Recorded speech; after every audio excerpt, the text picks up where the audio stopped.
spinning coaster. This coaster looks great with its corner location and spinning cars.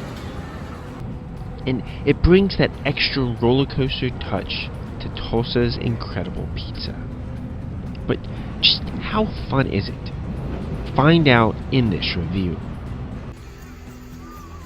Although SBF Visa has been around since 1952, they seem to have only started making roller coasters since 1996, as that's when their oldest coaster in the roller coaster database, Den Allen Minster, at Tysonfrøyd in Norway, debuted.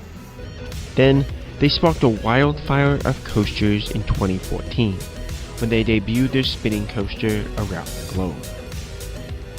With the oldest operating installments in the United States being Crazy Coaster at Silverwood and Myrtle Turtle at Pavilion Park.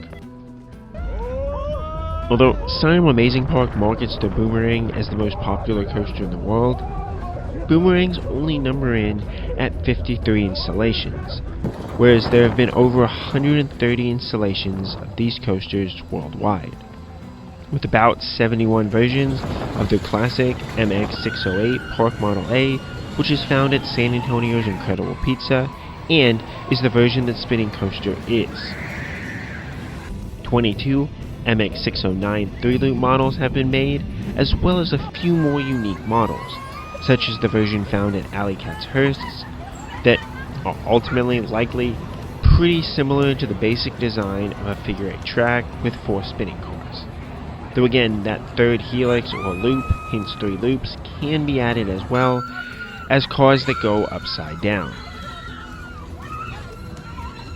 Incredible Pizza itself is a chain of 50s themed pizza buffets that have a fairground in the back with an arcade and various attractions.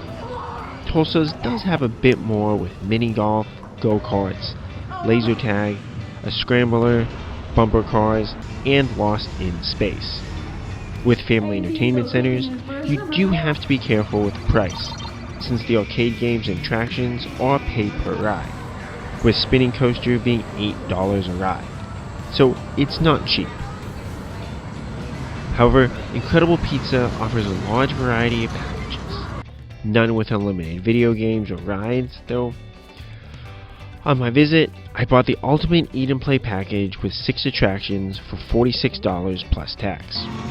Although expensive, this is on par with the cost of, or cheaper than, riding all the rides at a similar style amusement park, and those normally do not include a buffet. And despite not being unlimited, it was still more than enough for my 2.5 hours in the park, as I still had some money left on my game card when the park finally closed.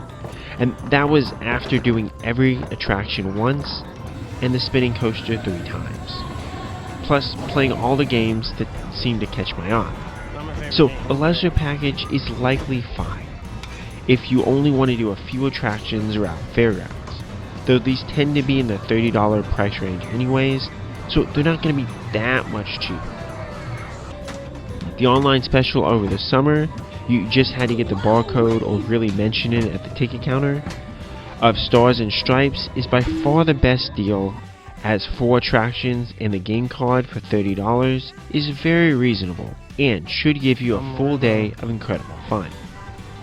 So I would check for these if you're a bit more sensitive to pricing.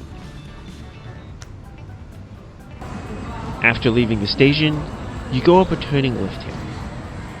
You get mild spinning during this lift, but likely you're not going to get much, especially on your first climb.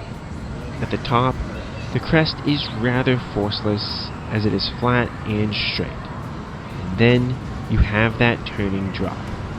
If you're spinning strongly, this can be slightly enjoyable, and this coaster seemed to spin more than similar ones that I've been on. The forces of the drop can just have you spin with the drop, which does negate any decent laterals. But if you get spinning a bit more here, it can add a bit of excitement to the overall ride. This drop is also a bit too drawn out to kind of offer much of an overall drop feeling. Then there's the highlight of the ride, a quick sharp turn into the station at the bottom of the hill. In the front, you likely won't have much speed to get decent laterals here, as it was rather forceless, but in the back, this coaster will be going faster, making the laterals here solid and enjoyable. The strong spinning of this coaster does negate some of these laterals, and your speed isn't enough to get a great moment here, but still, it should be fun. After going through the station, you'll repeat going around the course many times, so that you can at least try to get your money's worth on this coaster.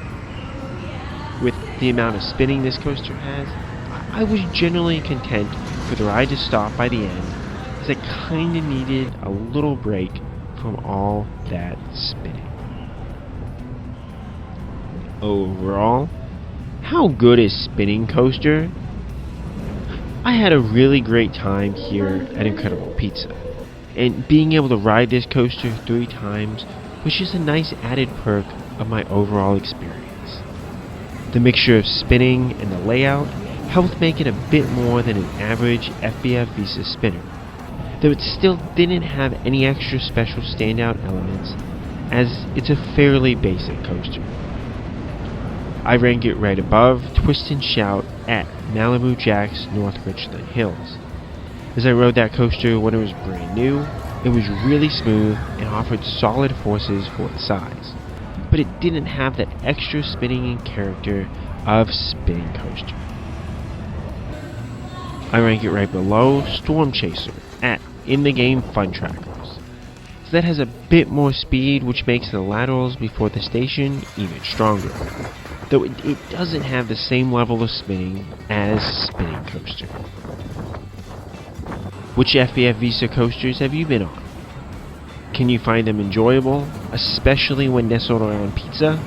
Let me know, and as always, Kapkun Krap.